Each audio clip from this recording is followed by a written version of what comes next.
ইমানের ৭৭ শাখা সবগুলো মানতে হবে, পুরা দিনদার হইতে হবে। আর এর জন্য বিশেষ শক্তি সঞ্চয়ের জন্য শরীরের মধ্যে ভিটামিন শক্তি আনয়নের জন্য ৬টা জিনিস লাগবে।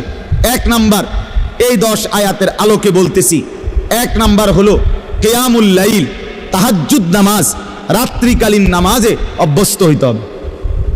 যে ব্যক্তি তাহাজ্জুদ নামাজে অভ্যস্ত হবে, রাতের প্রথম অংশে হোক, রাতের মাঝখানের অংশে হোক, রাতের শেষাংশে হোক, তাহাজ্জুদের নামাজে যে অভ্যস্ত, আল্লাহ তাআলা তার কলজার ভিতরে অসাধারণ শক্তি এবং পাওয়ার দান করে, ফলে সে নেক আমলে অভ্যস্ত হয়, গুনাহ ছাড়তে তার জন্য সহজ হয়। আলাইকুম বিকিয়ামিল লাইল ফাইন্নাহু দা'বুস সালিহিন ক্বাবলাকুম ওয়া হুয়া কুরবাতুন লাকুম ইলা রাব্বিকুম ওয়া মুকাফফিরাতুন লিস-সাইয়্যাত ওয়া মানহাতুন আনিল ইসম। আল্লাহর নবী বলেন, সব সময় আমার উম্মত তাহাজ্জুদ নামাজ পড়িও। আল্লাহর নবী বলেন, কেন? যেহেতু এটা আমার আগে আদম থেকে নিয়ে যত নেককার মানুষ ছিলেন প্রত্যেকের আমল ছিল। কেন পড়ো? যেহেতু তাহাজ্জুদ নামাজে বান্দা আল্লাহর সবচেয়ে ঘনিষ্ঠ হয়। আর কেন? যেহেতু তাহাজ্জুদ নামাজ বান্দার রাশি রাশি গুনাহ মাফ করে দেয়। আর কেন? যেহেতু তাহাজ্জুদ নামাজ বান্দাকে গুনাহ থেকে বিরত রাখে। এই ১ নাম্বার আমল কি বলেন? এখন যদি বলেন যে হুজুর নামাজে তো পড়ি না, তো নামাজ পড়েন, ৫ ওয়াক্ত নামাজে অভ্যস্ত হন, তার সাথে সাথে তাহাজ্জুদ নামাজ পড়েন। ৪ রাকাতই হোক, ৮ রাকাতই হোক, ২ রাকাতই হোক, অল্প অল্প করে। যারা আলহামদুলিল্লাহ নামাজি আছেন নিয়মিত, আপনারা প্রত্যেকেই তাহাজ্জুদ নামাজে অভ্যস্ত হন। তাহাজ্জুদ নামাজের সর্বোত্তম সময় হলো কিছুক্ষণ ঘুমাইয়া এরপরে উঠে পড়া, এটা হলো সর্বোত্তম। বাকি সমস্ত ওলামায়ে কেরামের মতামত এটা যে যদি কেউ কষ্ট হয়, নাই পারে কোনোভাবে, তাহলে কমপক্ষে যদি এশার নামাজ আদায় করার পরে সে যদি ঘুমানোর আগেও তাহাজ্জুদ নামাজের নিয়তে ৪ রাকাত, ৬ রাকাত, ৮ রাকাত নামাজ পড়ে নেয়, তো আশা করা যায় আল্লাহ তাআলা তাকেও তাহাজ্জুদের নিয়ামত দান করবেন। ঠিক আছে না? ইনশাআল্লাহ চেষ্টা করবেন, চেষ্টা করবেন। ২ নাম্বার, কোরআনুল কারীমের বেশি বেশি তেলাওয়াত, সহজভাবে, সুন্দরভাবে, বিশুদ্ধভাবে, সঠিকভাবে, একবারে মনের মধ্যে আল্লাহ তাআলার মহব্বত আর ভালোবাসা নিয়ে, অর্থাৎ বিশুদ্ধ কোরআন তেলাওয়াত, তারতিলুল কোরআন। ২ নাম্বার কি বলেন না? না শুধু কোরআন তেলাওয়াত করলে হইতো না, বিশুদ্ধ কোরআন তেলাওয়াত। বলেন ২ নাম্বার কি? যার বিশুদ্ধ নাই, বিশুদ্ধ করতে হবে। আমি ওনার এই বয়স কি আসেনি, কোন বয়স নাই? কি কথা কোন বয়স নাই আপনার? এসব বললে হইতো না। তাইলে কি ২ নাম্বার আমল কি বলেন? এই কোরআন তেলাওয়াতের বরকতে আল্লাহ তাআলা ওই ব্যক্তির মধ্যে ইসলাম মানা সহজ করে দিবেন, গুনাহ ছাড়া সহজ করে দিবেন। গুনাহ ছাড়তেই মন চাই, আমল করতেই মন চাই। সুবহানাল্লাহ। বলেন ১ নাম্বার কি? সবাই বলেন। ২ নাম্বার কি? ৩ নাম্বার আল্লাহ তাআলার জিকির। ওয়াযকুর ইসমা রাব্বিক। ৩ নাম্বার আল্লাহ তাআলার জিকির। সকাল বিকাল দুপুর সন্ধ্যা দাঁড়িয়ে বসে শুয়ে হর হালাতে আল্লাহকে ডাকা, জবানে সবসময় আল্লাহকে ডাকা। সুবহানাল্লাহ, আলহামদুলিল্লাহ, আল্লাহু আকবার, লা ইলাহা ইল্লাল্লাহ, সুবহানাল্লাহ, আলহামদুলিল্লাহ, আল্লাহু আকবার, লা ইলাহা ইল্লাল্লাহ, সুবহানাল্লাহ, আলহামদুলিল্লাহ, আল্লাহু আকবার, লা ইলাহা ইল্লাল্লাহ, আস্তাগফিরুল্লাহ, আস্তাগফিরুল্লাহ, আস্তাগফিরুল্লাহ, আস্তাগফিরুল্লাহ, আস্তাগফিরুল্লাহ, আস্তাগফিরুল্লাহ, সাল্লাল্লাহু আলাইহি ওয়াসাল্লাম, সাল্লাল্লাহু আলাইহি ওয়াসাল্লাম, সাল্লাল্লাহু আলাইহি ওয়াসাল্লাম, সাল্লাল্লাহু আলাইহি ওয়াসাল্লাম। আমার বাপ মনোযোগ দিয়া মহব্বতের সাথে হাঙ্গামা না কইরা, বিরাট বড় মজমার দরকার নাই, আপনি একলাই চুপচাপ কোনো ওই হুল্লুর মানে একারে হেসকানি না কইরা নীরবে সুন্দর করে কিছুক্ষণ এরকম জিকির করতে থাকেন, খোদার কসম জিহ্বাটাই মধু হয়ে যাবে, জবান শিরি হয়ে যাবে। মধু হয়ে যাবে, মধু। কলিজা আলোকিত হয়ে যাবে, কিছুক্ষণ পরে অনুভব হবে দিল আমার নূরানি হয়ে গেছে, আলোকিত হয়ে গেছে, দিল শান্ত হয়ে যাবে, পেরেশানি দূর হয়ে যাবে। তাহলে 1 নাম্বার কি বলেন? 2 নাম্বার কি? বিশুদ্ধ কোরআন তেলাওয়াত। 3 নাম্বার কি? জিকির। আল্লাহ তাআলার জিকির করবেন তো ইনশাআল্লাহ? চেষ্টা করবেন। ছেলেরা বাপ তোমরাও চেষ্টা করো, গাফলতি করো না ভাই, কোরআন পড়তে শিখো, পড়তে শিখো। তুমি মুসলমানের সন্তান, তুমি কোরআন পড়ো ভাইয়া। এই বাংলা, অঙ্ক, ইংরেজি, পদার্থ, জীববিজ্ঞান এগুলো হাসরের ময়দানে জিজ্ঞেস করবেন, তো কোরআন জিজ্ঞেস করবে, কোরআন সুপারিশ করবে। নবীজি বলছে ওইগুলোকে বাদ দেওয়ার কথা বলি না, ওগুলো দুনিয়া চলবে, কিন্তু কোরআন দুনিয়াও চলবে, আখিরাতও চলবে। আল্লাহ নবী সাল্লাল্লাহু আলাইহি সাল্লাম বলেন, আস-সিয়াম ওয়াল কোরআন ইয়াশফাআন লিল আবদ। রমজানের রোজা আর আল্লাহ তাআলার কোরআন তিলাওয়াত সরাসরি আল্লাহর বান্দার জন্য আল্লাহর কাছে সুপারিশ করবে। রোজা বলবে আল্লাহ দিনটা তারে আমি অভুক্ত রাখছি, আর কোরআন বলবে আল্লাহ রাতটা তারে আমি তেলাওয়াতে ব্যস্ত রাখছি, তারে এখন কেমনে শাস্তি দিবেন? আল্লাহ বলে বাবুরে তোমরা যেহেতু দুইজন দুইখানে চাপ দিছ, যাও দিলাম, মাফ করে দিলাম। তাহলে 1 নাম্বার হলো কিয়ামুল লাইল, এই আমলটার মূলত নাম হলো কিয়ামুল লাইল, তাহাজ্জুদ। 2 নাম্বার কি? বিশুদ্ধ কোরআন তেলাওয়াত। 3 নাম্বার কি?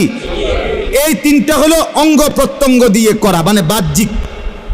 জিকির করবেন কি দিয়া? জবান দিয়া, ঠিক না বলেন? কোরআন তেলাওয়াত করবেন কি দিয়া? জবান দিয়া। আর তাহাজ্জুদ নামাজ পড়বেন কি দিয়া? পুরা বডি দিয়া, পুরা অঙ্গ দিয়া, নাকি? এটা। আর 3টা, পরের 3টা হলো ভিতরে, কলজার ভিতরে থাকতে হবে, ভিতরে থাকবে। 1 নাম্বার মানে 4 নাম্বার, হ্যাঁ, তাবাত্তুল, এটার বলে তাবাত্তুল। কন্ত তাবাত্তুল, তাবাত্তুল অর্থ হইল সব কিছুর থেকে সম্পর্ক বিচ্ছিন্ন করে হৃদয় মন শুধু আল্লাহর সাথে সম্পর্ক যুক্ত করা। দিল আমার শুধু আল্লাহকে ডাকে, মন আমার শুধু আল্লাহকে ডাকে, ভাবনা আমার শুধু আল্লাহকে নিয়ে, আমার চাওয়া পাওয়া সব আমার আল্লাহর কাছে, আমার আবেগ অনুভূতি সব আমার আল্লাহর কাছে। দুনিয়ার কাছে আমি কিছুই চাই না, যা চাই যা পাবো মনে করি সব আমার আল্লাহর কাছে। অন্তর আল্লাহর সাথে কি করা? সম্পর্কিত। ওয়া তাবাত্তাল ইলাইহি তাবতীলা, তাবাত্তুল। এইটা, এই 4 নাম্বার হলো অন্তরকে আল্লাহর সাথে কি করা? সম্পৃক্ত করা। বলে এটাকে সারাক্ষণ সম্ভব? একটু একটু করে বাড়ান, অল্প অল্প করে বাড়ান, আস্তে আস্তে বাড়ান, আল্লাহ তৌফিক দান করেন। 5 নাম্বার মানে 2 নাম্বার, 5 নাম্বার হলো আল্লাহ তাআলার উপরে সর্বাবস্থায় তাওয়াক্কুল। কার উপরে?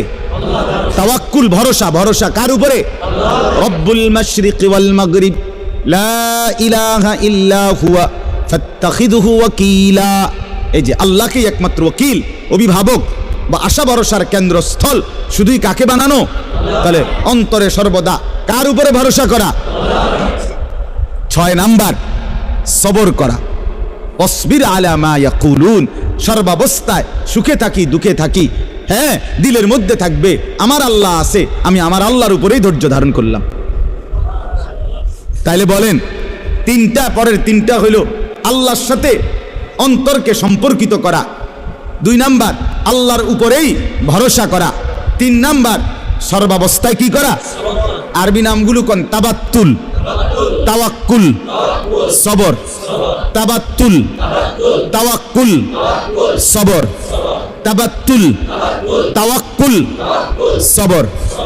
1 নাম্বার কিয়ামুল লাইল, 2 নাম্বার তারতিলুল কোরআন, 3 নাম্বার জিকির, 4 নাম্বার তাবাত্তুল, 5 নাম্বার তাওয়াক্কুল, 6 নাম্বার সবর। 3টা বাইরে, 3টা ভিতরে। এই 6টা পুরো ইসলাম না, মানে এই 6টায় অভ্যস্ত হইলে বাকিগুলো আস্তে কান টানলে মাথা আসে, সহজ হয়ে যাবে, সহজ হয়ে যাবে।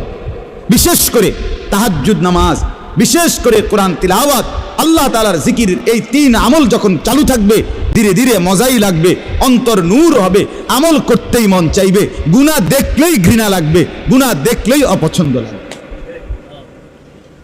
আল্লাহ তাআলা আমাদেরকে তৌফিক দান করেন। আমার শায়েখ আল্লামা মুফতি মুশতাকুন নবী সাহেবের একটা সুন্দর কথা শুনাই। আমার দেখা আমার হযরত আল্লামা মুফতি মুশতাকুন নবী সাহেব খুব বেশি জিকির করে, উনি একেবারে বেশি জিকির করে। ওনার যদি আপনি 100 না 1000 বয়ান শোনেন, তো 1000 বয়ান এই শুনবেন উনি কিসের কথা কইছে। বয়ানও করে জিকির, নিজেও করে জিকির। আমি মনে করেন কুমিল্লা থেকে সিলেট হুজুরের সাথে 6 ঘন্টার সফর অনেকবার গেছি হুজুরের গাড়িতে করে। আমার গায়ে হেলান দিয়া হুজুরে শুইছে, মনে করেন আমি দেখছি শুয়ে লাইছে, ঘুমায়ে পড়ছে। যতবার ড্রাইভার মাসুদ ভাই গাড়ি কোনো কারণে ব্রেক করে, সাথে সাথে নড়ে ওঠে না, এই নড়লেই দেখি উনার মুখ দিয়া লা হাওলা ওয়ালা কুওয়াতা ইল্লা বিল্লাহ সুবহানাল্লাহ, কোনো না কোনো একটা তাসবিহ পড়ে। তবে এটা না দেখলাম ঘুমায়। আমি অনেক দিন দেখছি এটা আমার কিরি ভাই, এটা কি ধরনের দিন নিগণ আদত হয়ে গেছে, অটোমেটিকলি নড়লে চড়লে জিকির করে, জিকির করে, আল্লাহ তাআলার জিকির করে। এই যে জিকির, এই জিকিরের ভীষণ পরিমাণ অভ্যস্ততার কারণে তো হযরতের মধ্যে একটা জিনিস আমি শুধু এটা বলার জন্য একদিন বহুবার বলছে, অনেক সময় বলে, কয় যে আমি যখন ঘর থেকে বের হই, শুনতেছেন হুজুর বলেন, আমি যখন ঘর থেকে বের হই তখন আমি আমার আল্লাহর কাছে বলি, আল্লাহ এই আমার 2টা চোখ, এখন আমি রাস্তায় বের হচ্ছি, এই 2 চোখে যদি রাস্তার কোনো বালু খড়কুটা এরকম কিছু আইসা যদি পড়ে, তাইলে আমার চোখের ভীষণ ক্ষতি হবে, জাহিরি ক্ষতি, বাহ্যিক ক্ষতি হবে চোখের, ঠিকই না বলেন না? বলে আল্লাহ এই ক্ষতি থেকে আমার চোখকে আপনি বাঁচান। সাথে সাথে হযরত বলে, আমি আল্লাহর কাছে বলি, আল্লাহ ঠিক তেমনি ভাবে এই চোখ যদি কোনো ভিন নারীর প্রতি পড়ে, তাইলেও আমার এই চোখের ক্ষতি হবে, আখিরাতে ক্ষতি হবে, আমার এই চোখে সীসা গলাইয়া ঢেলে দেওয়া হবে। অতএব আপনি আমার এই চোখকে বাহ্যিক ক্ষতি থেকেও বাঁচান, আপনি আমার এই চোখকে আখিরাতের ক্ষতি থেকেও বাঁচান। হুজুর বলেন, কয় এই দোয়ার বরকতে, আল্লাহ তাআলার জিকিরের বরকতে, কয় হাজারো ঘন্টা রাস্তায় চলার পরেও আমার কাছে রাস্তায় নজর কোনো দিকে তাকাইলেও গাছ আর মানুষ একই রকম মনে হয়। অনেক দিন বলছে, কয় যে গাছ যেরকম মনে হয় মানুষও এমনই মনে হয়, আলাদা কোনো এটা নিয়ে কি হয় না, কু নজর বদ নজর হয় না। এজন্য বললাম একটা আমল এখানের মধ্যে জিকির, এটা আরো 100 আমলটাকে কি করে দেয়, সহজ করে। আল্লাহ তাআলা আমাদের